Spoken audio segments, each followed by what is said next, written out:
Assalamu alaikum. Let's cook. Boosie gets scammed by the white man. You probably heard about this. I'm sure you probably have.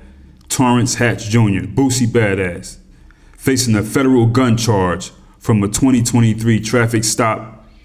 Looking at serious time, especially with his past, his history. He don't want to go.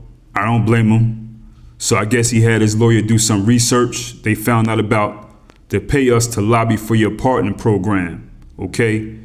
Now this is something with Trump. You know, Trump is a hoe for money. You can pay him, get a pardon, and get out, I guess, or not go. You know, it's real. It has actually worked in the past for people. So to get this pardon, you have to go through some white supremacists by the name of Jack Berkman and Jacob Wall. Now their firm is called J.M. Berkman and Associates. So you have to go through them, you pay a fee to them, and they lobby to the president for a presidential pardon for you. So Boosie talks to these guys, his lawyer or whatever, they talk to these guys. And during their pitch to Boosie, they told him that they had connections to Laura Loomer, you know, all kinds of people, Erica Kirk, Nancy Mace, you know, Mike Johnson, all these white supremacists in the Trump circle. And it was believable because these guys had a client named Joseph Swartz in the past who was convicted in a $39 million tax fraud scheme, and he was pardoned after serving only 3 months after he paid, you know? So I guess Boosie said, well, these guys work, they do it. So he paid these guys $600,000 in October of last year, hoping that they would get him this presidential pardon from Trump before he went to prison. Now here is where Boosie was also a fool. These white men have a history of deceiving black people also. Now what these guys did in the past is they did a robocall scheme. That's when somebody uses automated pre-recorded phone calls, sends them out to thousands or even hundreds of thousands of people all at once to spread a message. And it's usually a deceptive message, and it was. They don't need a live person to make the call. It's automated. They blast it to a whole bunch of people, hoping that people pick up and they get their message across, okay? Now, they did that in 2020 ahead of that year's election. They orchestrated these robocalls to hit 85,000 voters in black neighborhoods in Detroit and in Cleveland. And what they did in this robocall is when the people picked up, it told them that voting by mail would put their personal information in government databases, and it would track outstanding warrants, and it would enforce mandatory vaccines, or it would allow credit card companies to collect on old debts. You know, stuff just trying to really terrify black people, things that they knew they can use. None of that was true. They were just trying to scare black voters away from voting by mail, because at this time, the whole COVID thing was going down. So people had to do the thing by mail or whatever. So they figured, okay, we want our guy in there. So let's go ahead and do this and scare these black people. Something that white supremacists have been doing for hundreds of years now. You know what I mean? That's what they do. Hoping that they won't do it due to being scared about what they're saying in this robocall. Now they did get caught and they were criminally charged. In 2022, they both pled guilty to telecommunications fraud for this scheme. Light sentence, nothing. Just some fines and probation, community service, no prison time. So these are the guys that Boosie trusted and believed, these white guys who clearly tried to, you know, scam his own people.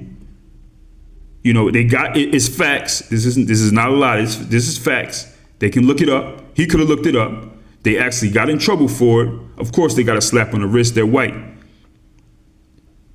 And he trusted them with $600,000. So these guys, they didn't do what they said they can do for Boosie. They told him what they can do. He was all in. They didn't do it. And now Boosie is suing them for $300,000, alleging that these white guys failed to comply with the refund stipulation of the contract. But this firm, Walden Berkman, they refused. They said, no, there's no such thing as a refund provision. What you talking about? We never agreed to that. And then they also claimed that they were bankrupt. Okay? So people may be thinking, well, why didn't they secure the pardon for Boosie? Why didn't they do it? Well, this is what they said. They said, oh, we had it all going. It was all in the works. They said in our 30 years of lobbying, we have never worked harder on another situation advocating for a guy or a client or whatever. We've never worked harder with all these political people, but we couldn't do it for Boosie because he got arrested again earlier this year in Texas in May, just recently, May 2026. So after the situation with the gun, which they're trying to get him the pardon for, after that, while that's in the works supposed to be, he just got arrested again in a Houston nightclub, and he was charged with felony aggravated assault. Allegedly, he hit a security guard with a hookah bottle. So that their excuse was, we were close to doing it, but he messed it up because he got in more legal trouble.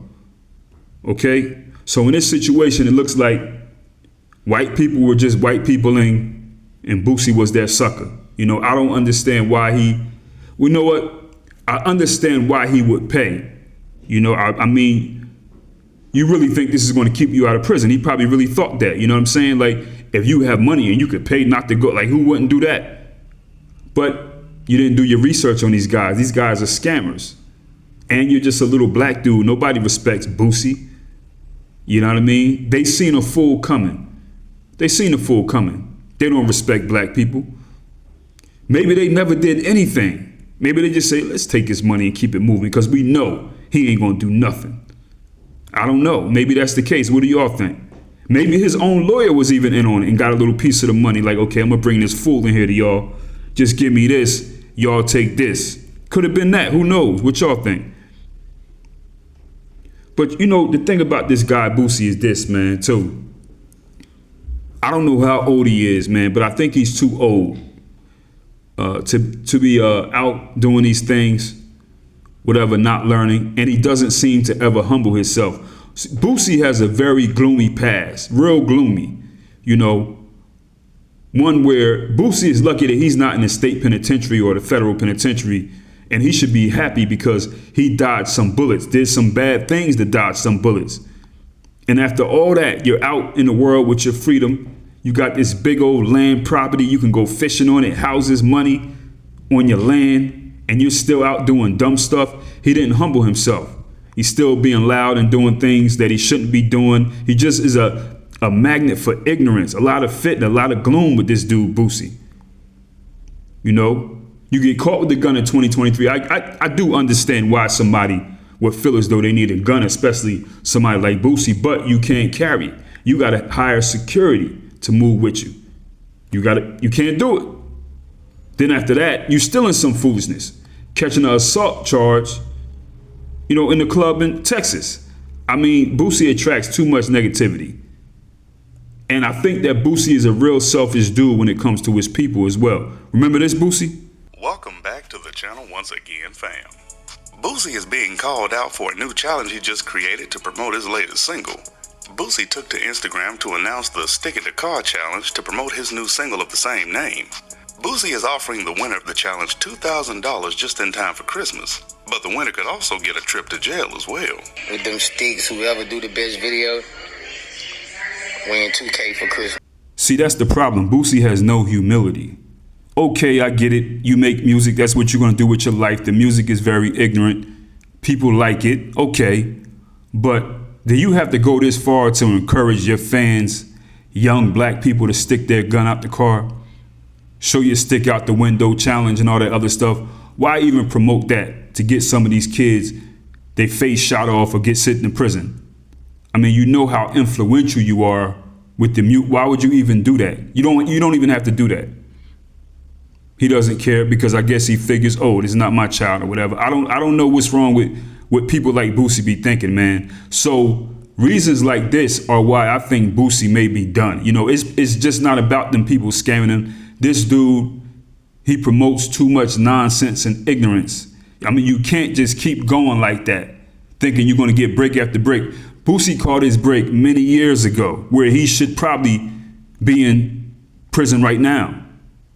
I just think that Boosie never humbled himself, and that stuff catch up with you. It may come through a different way, or it may flip a different way and come get you. But I mean, come on, this dude doesn't humble himself. Now he's caught up in this, so it's like, okay, man, what do y'all think? Get in the comments, let us know. Also, link in the description for my masterpiece, The N-Word Is No Secret in the Service, and also a link to the email list so you know where the content is if YouTube start doing their thing anyway, easy.